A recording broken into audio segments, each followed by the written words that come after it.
hi everybody. Yep, good sound, all right. If I can have my slide deck, that's even better. Perfect, all right. So hi everybody, welcome to CodeMotion.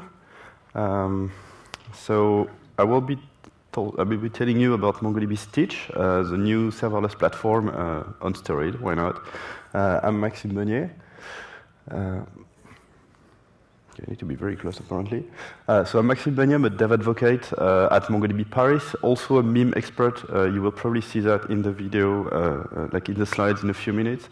So I'm part of the dev advocate, DevRel, in MongoDB, which is basically all about these kind of conferences, also the meetups, for example, conference, hackathons, webinar. So if you do any of these things, also we support conferences like CodeMotion, for example, today. So if you are into these things, you can send me an email and we can arrange some stuff for you. Also, you can follow me on Twitter. I tweet a lot about MongoDB and all the new stuff. So if you want to know more about this, that's where you need to be.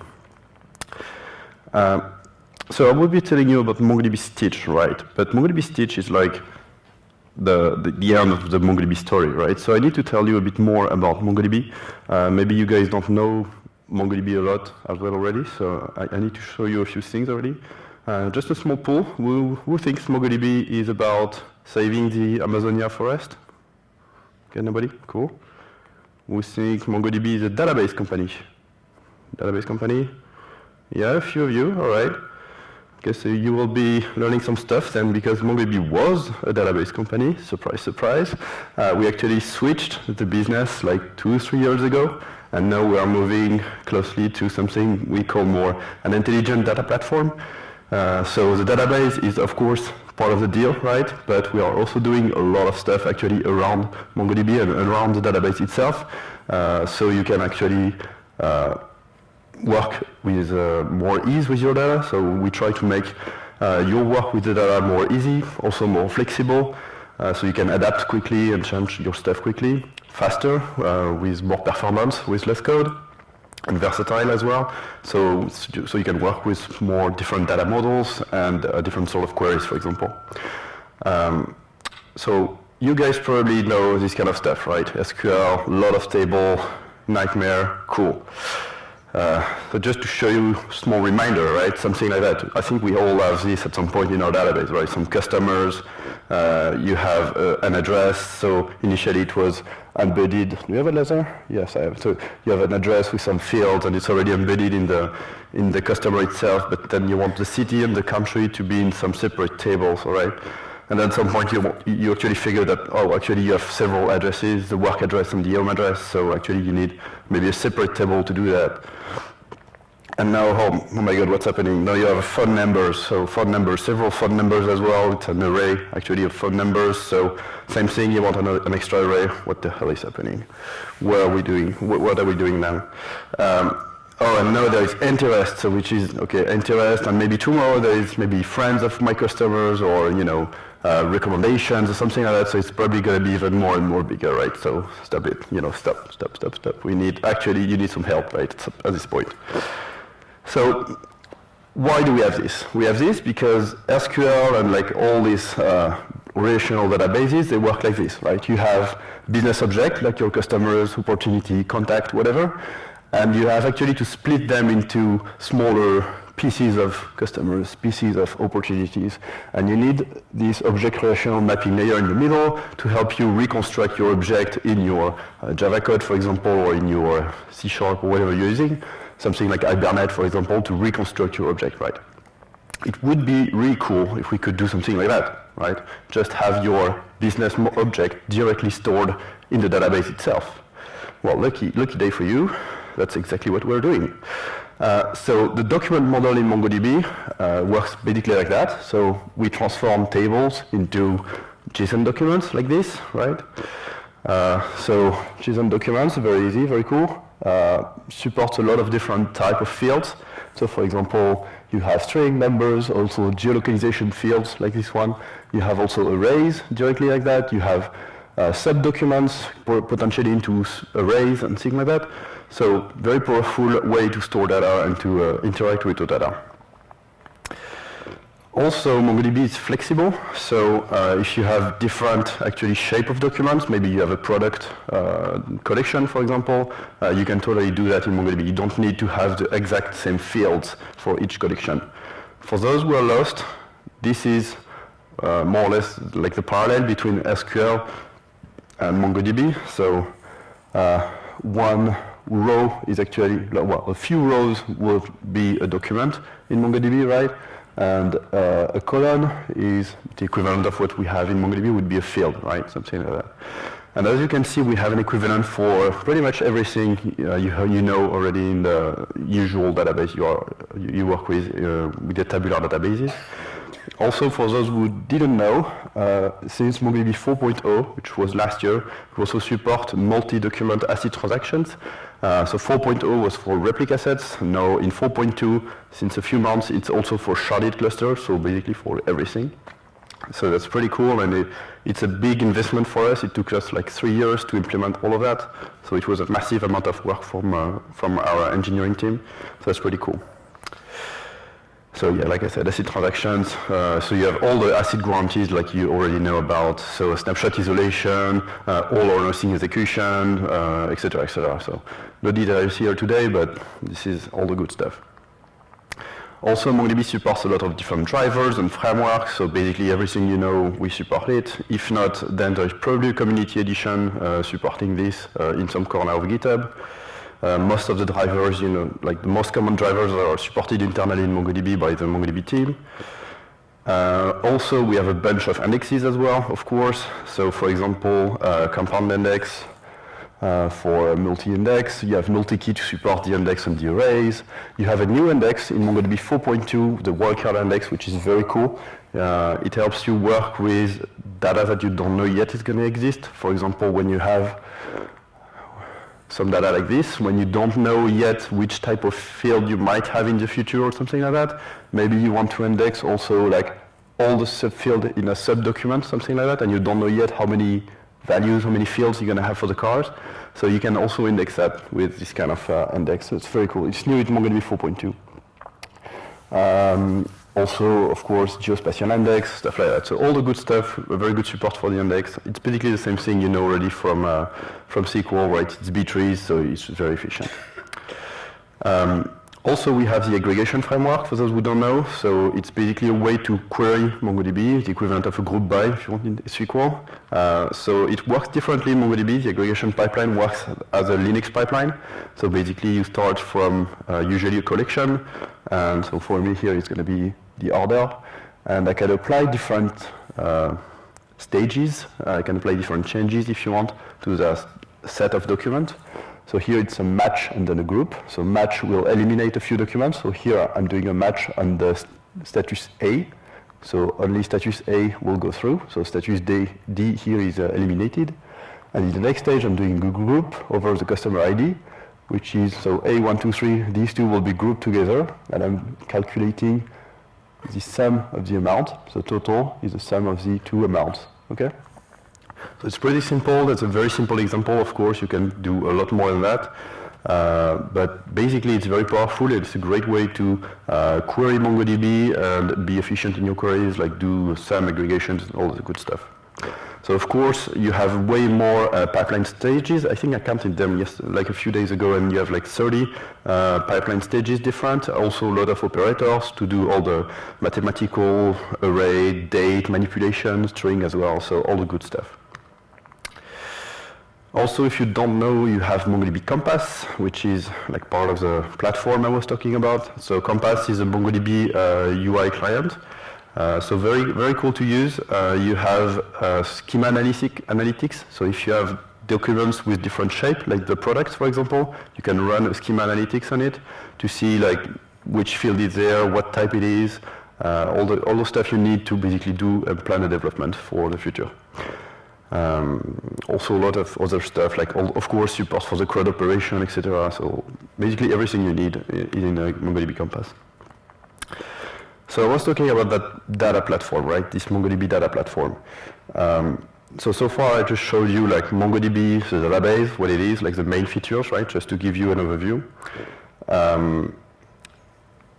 We also support, since very recently because it was in 4.2 as well, a full text search. I will show you where it is in MongoDB Atlas. So this is this part here, full text search. So it's a Lucene engine embedded directly in MongoDB Atlas. It synchronizes automatically with your database, so you don't have to do the synchronization yourself, which is usually like the painful part of having, you know, your MongoDB and your engine on the side, like Elasticsearch or Lucene, Solr, whatever. New thing as well, you have MongoDB Atlas Data Lake. This guy here. Have you heard about this one? Someone? Brand new? No? So I highly recommend you look at the keynote from Elliot from MongoDB World like a few months ago, because they explain basically all the new stuff in MongoDB 4.2, and that's part of it. So MongoDB Data Lake, it's a way to query a S3 bucket using the MongoDB query language. So all the aggregation pipeline, for example, that I showed you earlier, you can use that to query data that is resting on a S3 bucket on Amazon Web Service, right? So it's pretty powerful, and it's able to scan different type of data. So it supports like Parquet, CSV files, JSON files, the Avro. There's like 6 or 7 types differently you can scan, and it's completely transparent for you. So you can basically use your MongoDB driver to connect to your S3 bucket and run MongoDB queries. So it's pretty cool. So also we have, like, for example, part of the platform MongoDB charts. I will show you after how it what it looks like. So MongoDB charts is for dashboarding and data visualization.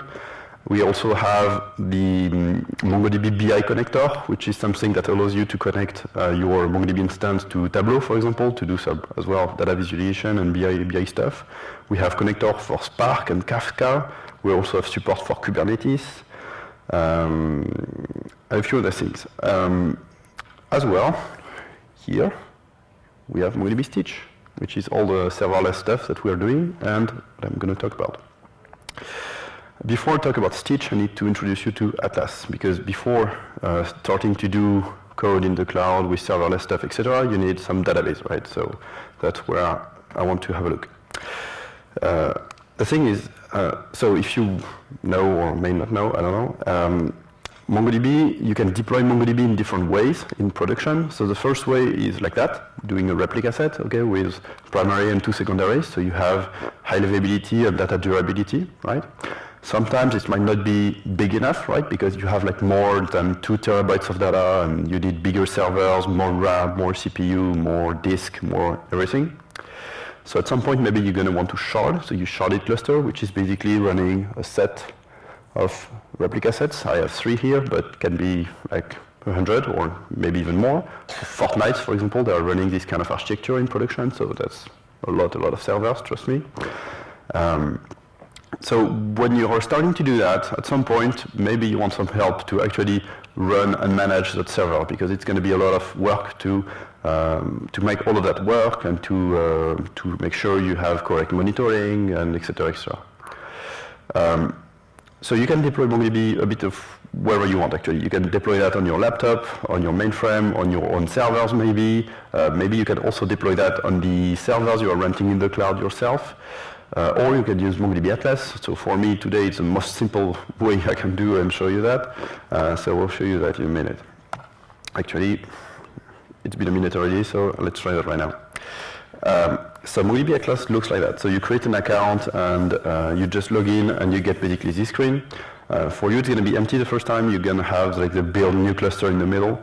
So right here, I have already a few clusters running. I have actually one being deployed right now as we speak. So let me show you how it looks. So first, let's try to build a cluster. So to build a cluster, first thing you need to choose your cloud provider. You can choose AWS, GCP, or Azure. So MongoDB Atlas is really cloud agnostic. As you can see, it really stands like on top of the cloud providers, right? So you can basically pilot everything from the MongoDB Atlas interface. So let's go for AWS, and maybe I will go for Paris, because you probably heard that I'm French. With my accent, and well, I'm a bit sick as well, so that's it. So let's go for AWS in Paris, for example. I could use multi-region replication. I could do some workload visualization if I need to isolate one node for some marketing purposes, for example, for some marketing queries or something like that. I'm not going to do all the details today. Then you can choose your cluster tier. So the first thing you need to see is the M0 sandbox. So you can start for free actually on MongoDB Atlas. So if you want to create an account and start for free, you can. You have a small cluster and you can already play with this. And of course, if you have a bigger workload, then you can go very, very big, like up to the M700 with a lot of RAM, a lot of disk, and a lot of everything, right? And of course, you have all the stuff in the middle. Additional options, you can choose, of course, a MongoDB version from 3.4 to MongoDB 4.2.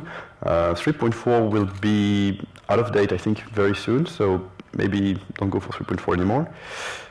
You can turn on backups, because it's fully automated platform, right? So you can have backups, and you have different type of backup solutions. Also, I told you about sharding. That is a bit painful to set up and everything. You need config servers, you need to set up everything, potentially a lot of servers. So here in MongoDB Atlas, you just need to click here, say yes, say how many shards you want, and that's it, right? You are ready to go. So that's basically as simple as it gets. The BI connector is right here as well. It's going to provide another server to provide this kind of SQL proxy to MongoDB, because that's basically what it is. And then you just choose your cluster name and you're ready to go, right? So it's very simple to set up. You just click create clusters. You can see the cost here at the bottom left corner, right? So you know, really surprised in how much it is and etc. And that's it. So I'm going to click cancel here because it takes about like 7 to 10 minutes to provision a cluster. You can see one actually at the bottom being provisioned right now in MongoDB 4.2. Don't know why it takes so long, by the way. But it should be here like in a minute or two. I started that a few minutes ago, so it should be there in a minute. So then, when the cluster is started, it looks like this, and you have access to different things. So for example, you have the metrics, which is already like built in. Like I haven't done anything after the create button. That's really what you get. So you have all the metrics, right? So you have lots of metrics and probably potentially even more, right? So if I click like here, I have all the asserts, or if I want to see the cursors, I can see the cursors. I can see the memory consumption. I can really see whatever I want. Also, you have a tab that is called real time, which is quite cool. It's basically showing you like all what's happening right now in my cluster. Like if I'm, if there is some lag, for example, I don't know what's happening, I can go there and identify very fast like what's happening.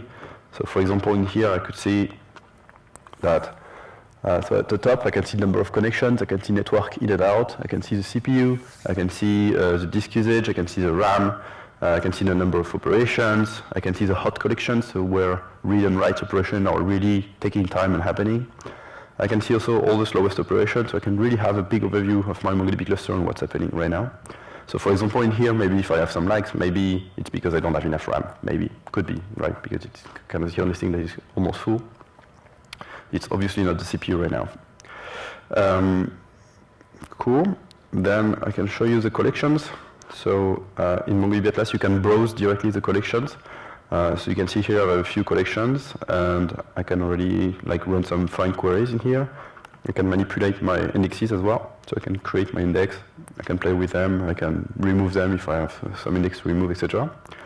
I can also build aggregations directly in MongoDB Atlas, which is basically the same builder that you have in MongoDB Compass. If you're wondering, it's the same kind of tool. So here you can build your pipeline, and it's like, on the left you see what you are doing. Like if I do a match, for example, and if I do like, I don't know, I need, let's take an example, forks 0. And on the right, I can see already the result, right? So here I have fork 0, and maybe here I don't have it. So this document is not here anymore, right? So it's already filtered, and I can just build all that pipeline. So it's pretty cool. And when I'm done, I can just click here, export, and I can export that to the language I want. Say export and copy paste that in my Java code, for example. So it's pretty cool. I have also the profiler. The profiler is pretty cool. So it helps you like seeing how many slow queries you have. So it can be pretty powerful as well to try to identify what is slow on your MongoDB cluster. Even more, you have the performance advisor that will tell you that you need to create this index, for example, because you've been running one specific query like 1,000,000 times for the past week. So it will tell you that this query in particular is taking you a lot of computation time. So you can create this index to reduce the computation time and make sure you are more efficient in your queries, right? So it's pretty cool as well.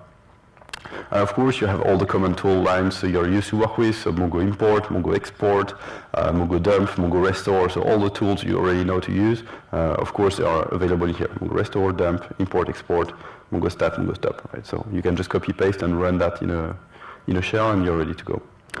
Cool, so that's MongoDB Atlas. Of course, you have all the security behind that, so you can manage here the database access.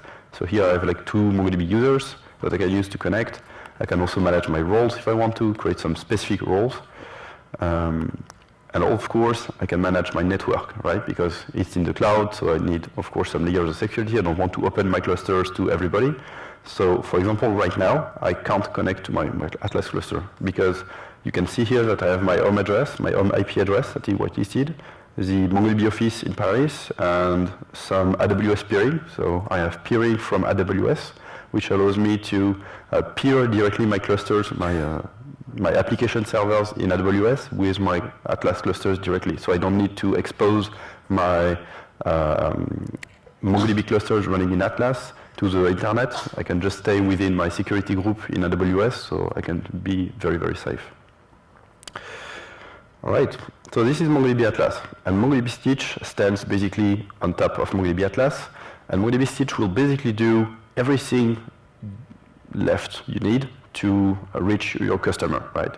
MongoDB Atlas, it's just your database layer, right? So it's just managing your cluster, making sure there is backup, making sure you have automation, and you can do all sort of manipulation on your MongoDB cluster. For example, here my cluster 0, it's running version 4.0.12. I can eventually come here, so I have different options here. I can pause my cluster, which reduces the cost. I can also kill it, and I can also do edit configuration. And if I want to, I can change everything that I showed you before. So for example, I can say, okay, it was running in Paris. Actually now, well, I want to run in Ireland because maybe I'm moving my clusters and I want to be in Ireland now for maybe GDPR purposes or something like that. Also, I can say, right, I need actually bigger machines, so I can also migrate from M10 to M30, so I can scale up and scale down as I want. Also, I don't see the option right now somewhere, but I think it's maybe not released yet, but there is some auto-scaling operations that are going to be available in MongoDB Atlas very soon. So if they detect that maybe you have like too much RAM or CPU activity or something like that, they can upgrade the server automatically if you want to M40 or M80, and if they see the activity is getting down and you have enough space to reduce the space, then they can also scale down automatically. So this is pretty cool because this is happening with zero downtime because of the replica sets, right? Because we have primary, secondary, so we can play with those to make sure you have zero downtime actually. All right. Also, that's the most important part. If I want to update to MongoDB 4.2, I just need to click here, say apply changes, and that's it. I'm just migrating my three servers, my 3 nodes to MongoDB 4.2. It's going to happen, same thing in a rolling update, so no downtime, and I can just do that like completely transparently for my customers and my users. Cool. All right. So now that I show you, I think, more or less everything on MongoDB Atlas, let's get back to the slides. So first thing, if you need to take a picture, I think it's right now. Right now it's a good time. So you have the link at the top, the bit.ly link, to create your Atlas account, and also I give you $200 if you want to try like the VPC, for example, because the VPC for MongoDB Atlas, it's only for a dedicated environment, which is not the M0. M0 is a shared environment. So if you want to try the VPC pairing, for example, with AWS, GCP, or Azure, then you need some dollars to try that. So with the code Maxime200, you can just try that, and you have $200. Just to show you where it is, because it's a bit complicated to find, you go here in bill, details, and then you go to where it is, billing overview, and here you click apply credit, right? And you can apply some credits. So that's how you do it. Okay, and here there is a blog post that I did last week to show you again how to create your first cluster, the M0. So I just show you in the video that I did in this blog post how to get started with MongoDB Atlas.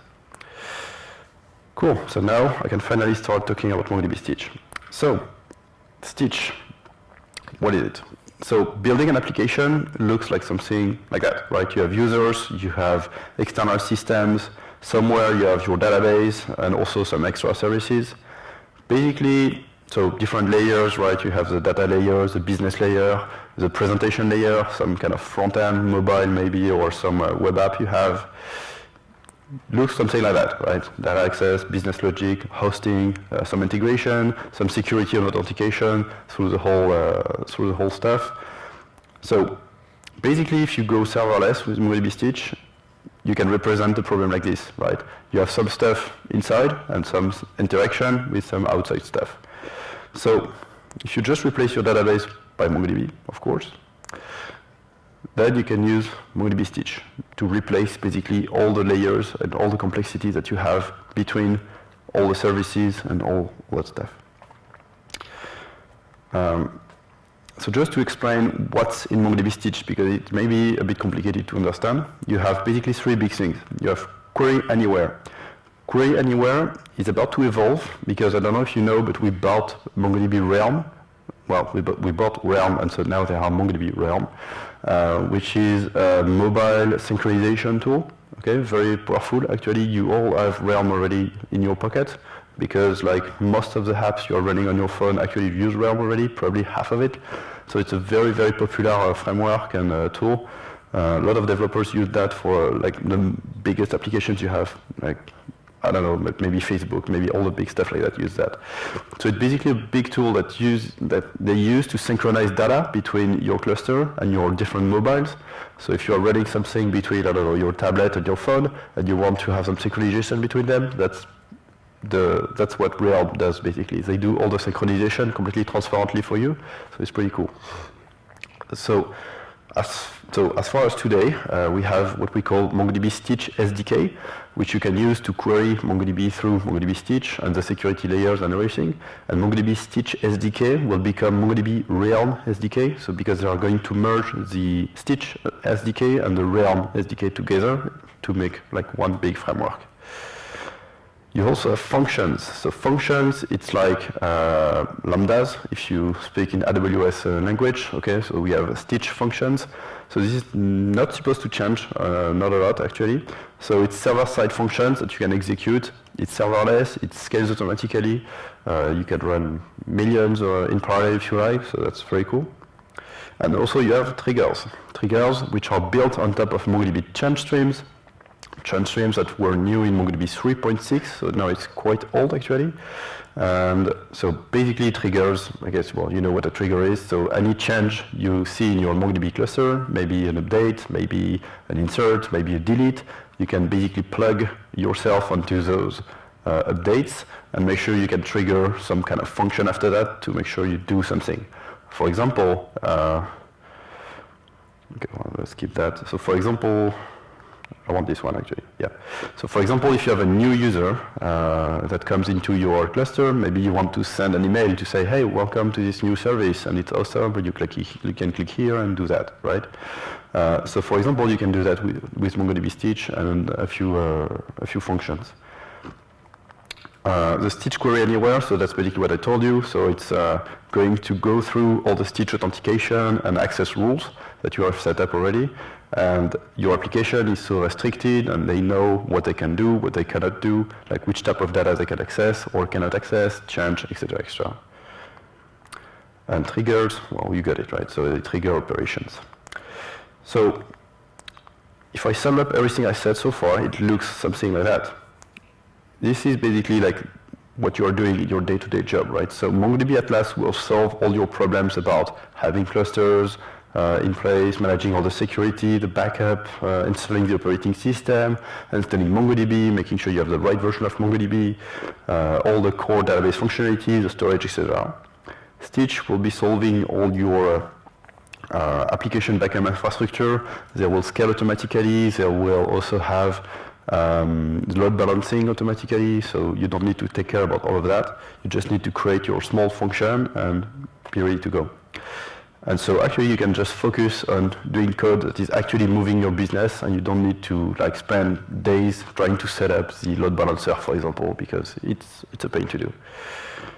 All right, so let's leave dangerously and let's try that in production actually. So I showed you MongoDB Atlas. MongoDB Stitch actually it's the very same place.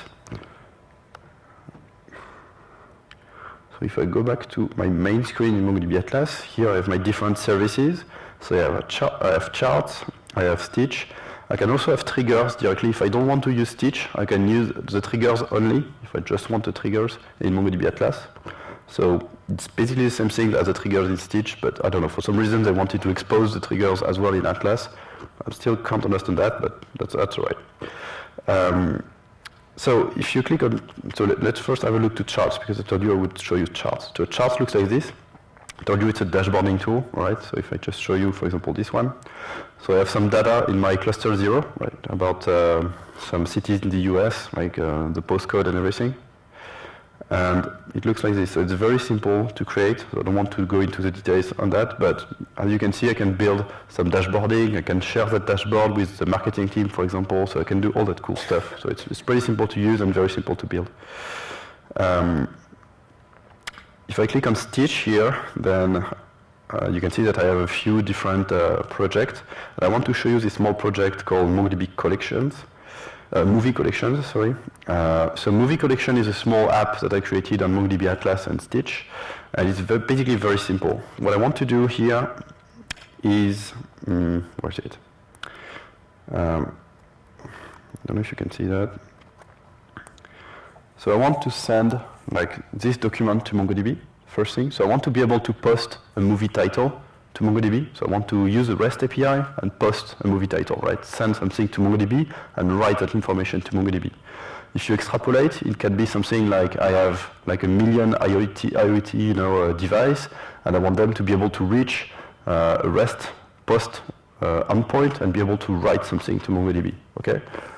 So for me, it's more simple. I'm just going to send like a few movies, but I want to be able to send a movie title, right?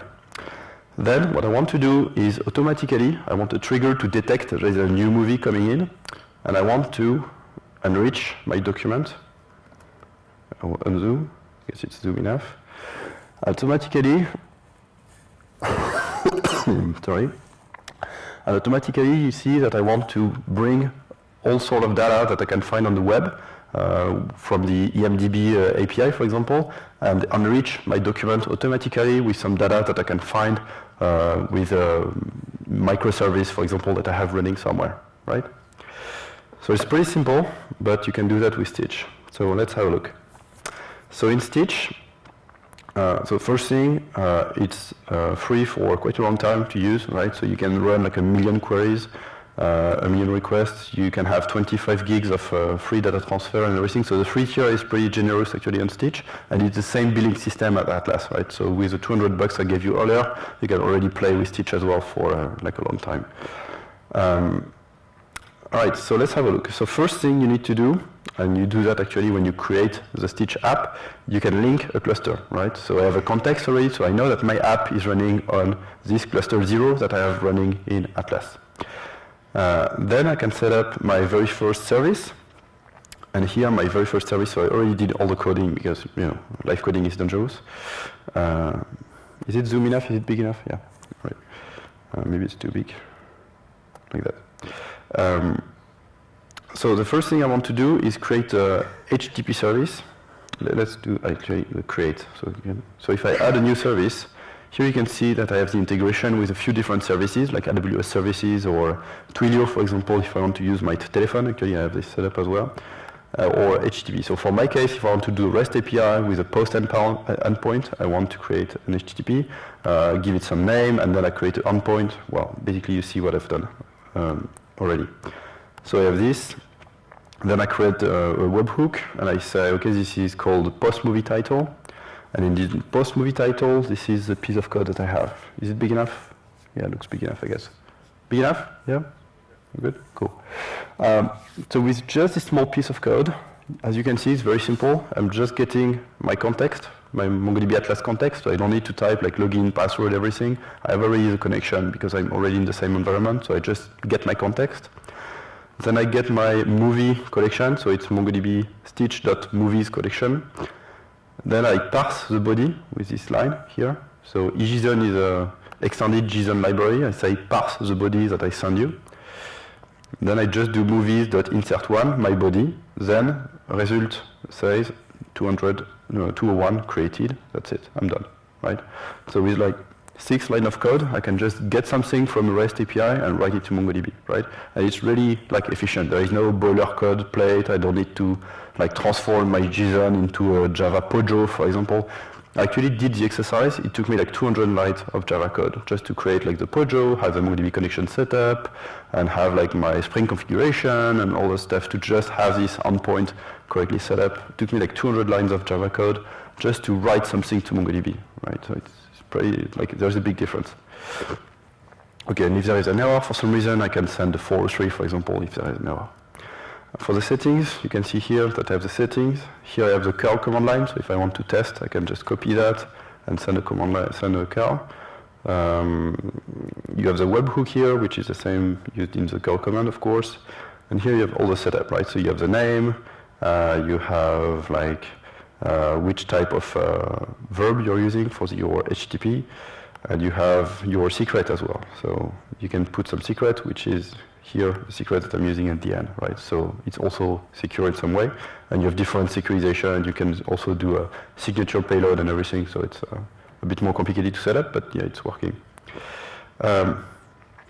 Cool, so I can do that. Also, same thing with Twilio, for example. So Twilio is a text service, so I can actually text to a certain telephone number my movie title, and Twilio will receive this text message and post this to this webhook that I have here.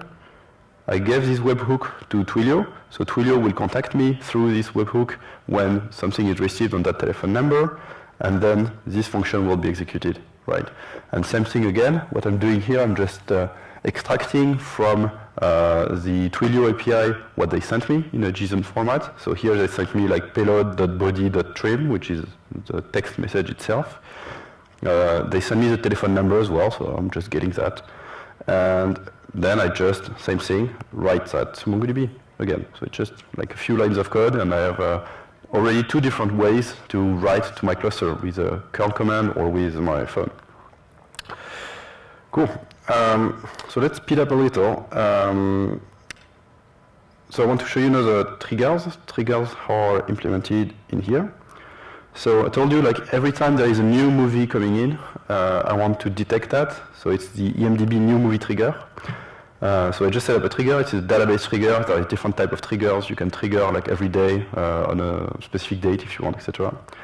And here you see I have selected my cluster, my collection Stitch, movies, and I'm listening to all the inserts operation. And every time there is an insert, I want to start this EMDB fetch data by title, which is a function which is right here. EMDB fetch data by title. And this little function here, so you see it's about 20 lines of code to do what I said.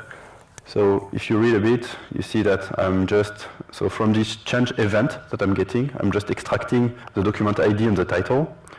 Then this is the setup, so I need my movie collection, I need my API key that is stored in here in the values and secret, which is also another feature.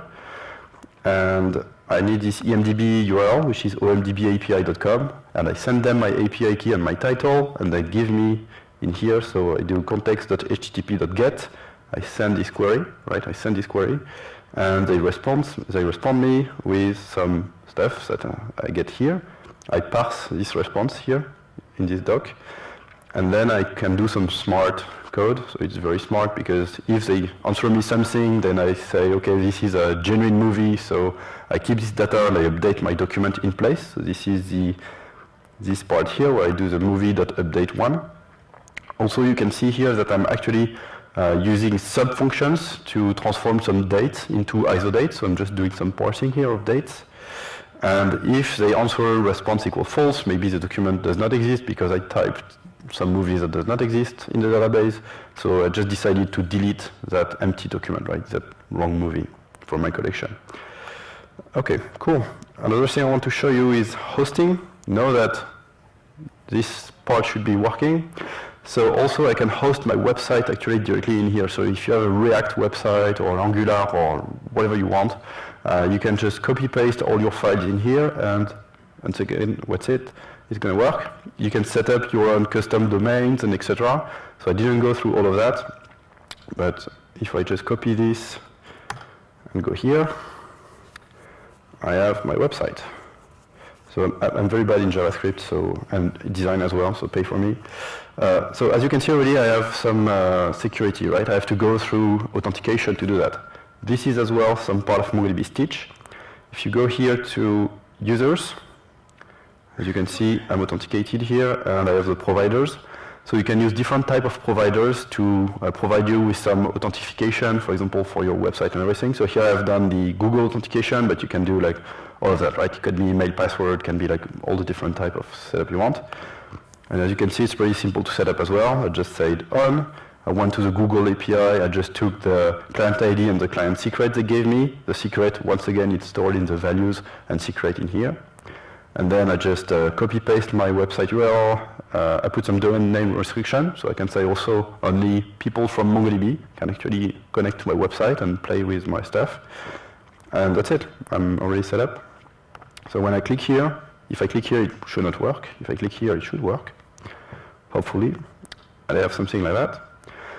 So this is my small website. Let's remove all the movies, actually, so I can show you. So as you can see, when I click on this button, actually, I'm using the, you can go, I'm using the small JavaScript that is written in here that is using the Stitch SDK, right? I'm using the Stitch SDK to send the MongoDB, .delete operation, so I can delete all the movies directly from my website as well. So this is another way to interact with MongoDB Atlas through all the security layers. And I can delete those documents because of the rules I have set up here. If you check the rules, I have set up Stitch movies and movies stats, which is another part of my stuff. And in the movies, I said that I can write any field. So I can write the entire document if I want, so I can, of course, delete the entire document if I want. So that's the reason why I can do that. If I play with any other collection that I have running in Atlas, so remember here I have like a few thousands of databases and collection, it might not work. And so if I try that, if I type now Titanic, hopefully,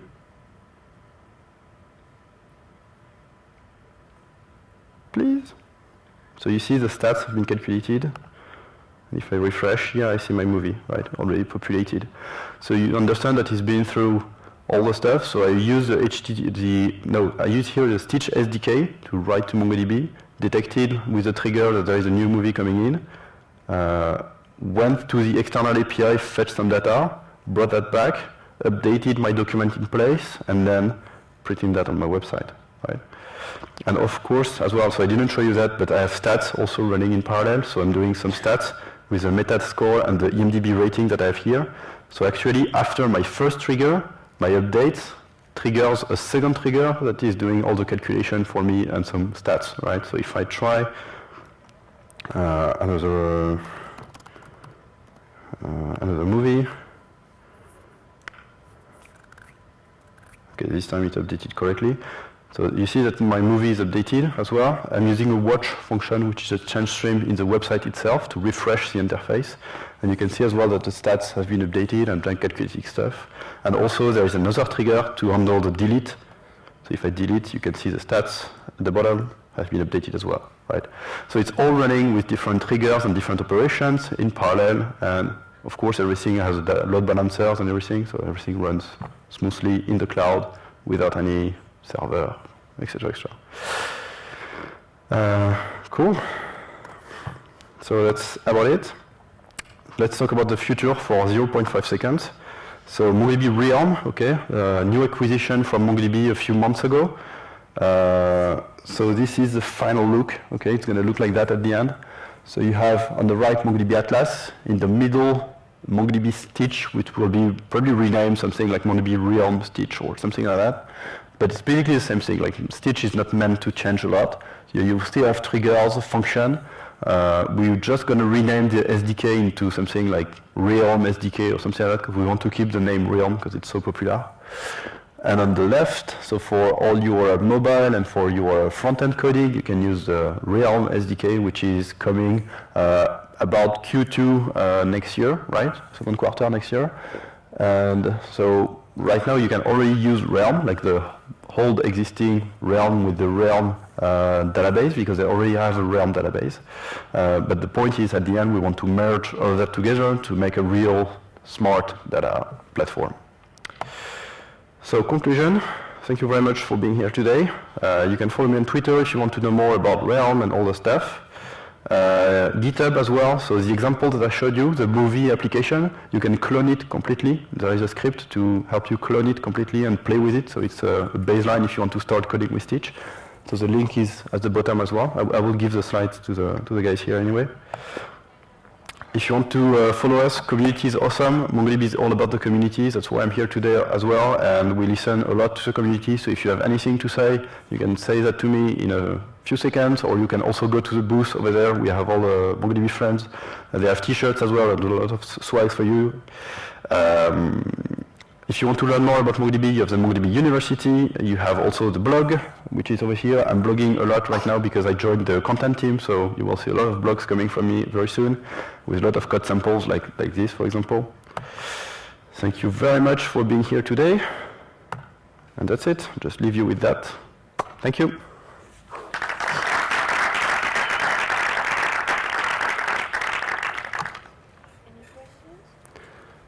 Yeah, and it's lunchtime, I think, so we have time for a question, even if I want a bit more. I'm here if you have questions.